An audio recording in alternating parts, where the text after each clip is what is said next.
अस्सलामुअलैकुम जी, मैं हूं लैमा अब्बासी और आप देख रहे हैं देसी स्पोर्ट्स पर क्रिकेट कैप्सूल्स बाय लैमा Abbasi. Welcome back to another episode of cricket capsules on Desi Sports.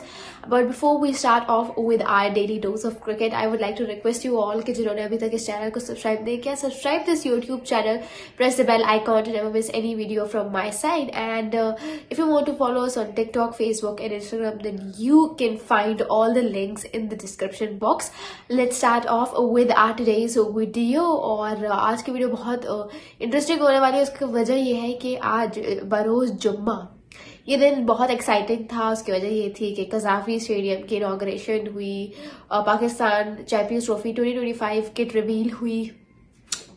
जबरदस्त किट है, सब पे तबसरा करेंगे. और दोनों टीम्स के कप्तान including the New Zealand and Pakistan, दोनों टीम्स के कप्तान Mohammad Rizwan and Mitchell Sander, इन दोनों की प्रेस कॉन्फ्रेंस भी हुई. मिचेल सैंडर ने अपनी प्रेस कॉन्फ्रेंस में सब बताया. उन्होंने बताया कि हसनैन के बारे में उन्होंने बात की. उन्होंने लाहौर, उनसे पूछा गया कि लाहौर आपको कैसा लग रहा है कि कज़ाफी स्टेडियम की रिनोवेशन वगैरह हुई है, तो हाउ आर यू फीलिंग. तो उन्होंने कहा ये मेरा पहला मैच होगा, this is my first time visiting Lahore. तो आई डोंट नो कि ये कैसा दिख रहा था, बट अगर वैसे मैं अभी बता दूं कि कैसा स्टेडियम है तो बहुत खूबसूरत बना है. तो उन्होंने तारीफ की बड़ी स्टेडियम की और उन्होंने कहा कि इट्स गुड.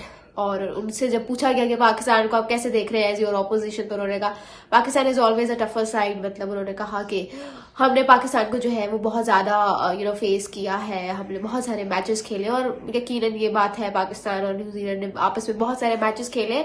और अगर देखा जाए तो पाकिस्तान का पलड़ा भारी रहा है. New Zealand has always been that kind of rival only to India के लिए वो रहते हैं थोड़ा सा ऊपर नीचे, वरना हमारे लिए वो हम उनको कर देते हैं.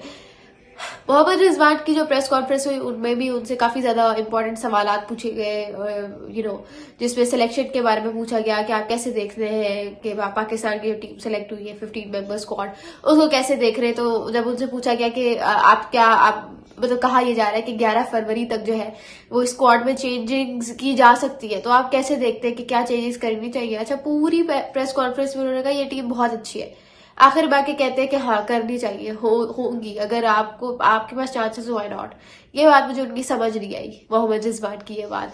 उसके अलावा उनसे पूछा गया कि आपने खुशदिल शाह को क्यों रखा है, मतलब खुशदिल शाह की क्या परफॉर्मेंस है. तो उन्होंने कहा कि बहुत सारे लोगों को लग रहा है कि बीपीएल की फॉर्म पे, तो ऐसी कोई बात नहीं है, बीपीएल को नहीं देख के रखा. उन्होंने कहा कि जो ऑस्ट्रेलिया का टूर गया, साउथ अफ्रीका का टूर गया, जिम्बाब्वे का टूर गया, उसमें भी उस वक्त भी Khushdil Shah was always in our consideration. But the only thing that was disturbing us कि ये वो पिचेस है, जिम्बाब्वे को रही, ऑस्ट्रेलिया और साउथ अफ्रीका की वो पिचेस है जो बाउंसी ट्रैक्स होते हैं. तो यहाँ पे खुशदिल की आपको एक वीकनेस पता है कि वो शॉर्ट पिच पे अटकता रहता है, जिस तरह से Babar Azam is very weak to spin, leg spin. उस तरह से खुशदिल शाह की वीकनेस है शॉर्ट पिच बॉलिंग.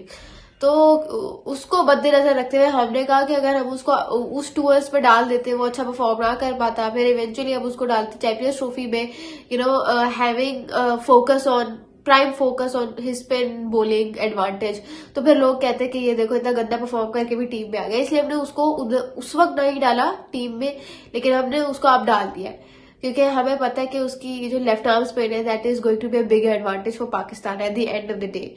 ठीक है, क्योंकि आपको पता है ये जो मैचेस है ये पाकिस्तान यूएई के पिचेस पे होंगे और यहाँ पे आपको स्पिनर्स काफी अच्छा फायदा देंगे. आप 30 ओवर्स तो निकाल लोगे फास्ट बॉलर से, लेकिन आप बाकी जो 20 के मिडिल ओवर्स होते हैं उसमें तो you'll be needing spin options.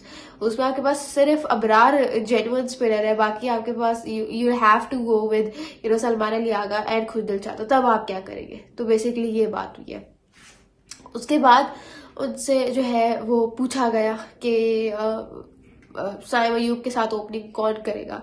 तो उन्होंने कहा किंग कर लेगा, बाबर आजम कर लेगा. तो इट मीन्स के Babar Azam he is going to open with Fakhar Zaman. उसके अलावा उनसे पूछा गया कि फहीम अशरफ को क्यों डाला है. तो फहीम अशरफ की बात का उन्होंने मुझे according to my point of view मुझे लगा कि उन्होंने जो है ना वो सवाल गोल बोल कर दिया. मतलब उन्होंने बोला कि फहीम अशरफ की डोमेस्टिक की परफॉर्मेंस की बेसिस पे हमने, मतलब उन्होंने ये फुल क्लियर नहीं कहा, ये मैं आपको मफहूम बता रही हूँ, लेकिन उन्होंने कहा डोमेस्टिक में उनकी एवरेज और स्ट्राइक रेट ठीक ठाक है, तो हमने इसलिए उनको अपनी टीम में रख दिया. और क्यों ना रखे, वो आगे से डिफेंड कर रहे थे. खैर ये सारा हुआ, उसके अलावा कजाफी स्टेडियम की बहुत जबरदस्त इनॉग्रेशन हुई, बहुत जबरदस्त सेलिब्रेशन हुई, आप देख सकते हैं। और एक एक चीज बड़ी जबरदस्त थी। उसके अलावा चैंपियंस ट्रॉफी 2025 के लिए गाना भी आ गया है आतिफ असलम का। मुझे तो पर्सनली अच्छा लगा है, एवरेज नहीं है, it's good, I like it. आप लोगों को कैसा लगा मुझे कमेंट्स में जरूर बताइएगा। और ये जो किट रिवील है ये भी हुई और मुझे किट बहुत अच्छी लगी।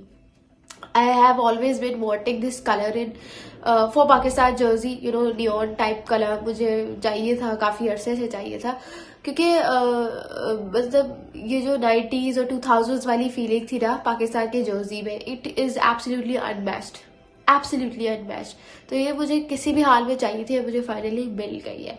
आप लोगों को ये किट कैसी लगी है मुझे कमेंट्स में जरूर बताइएगा। Thank you so much, this is live Abbasi signing off.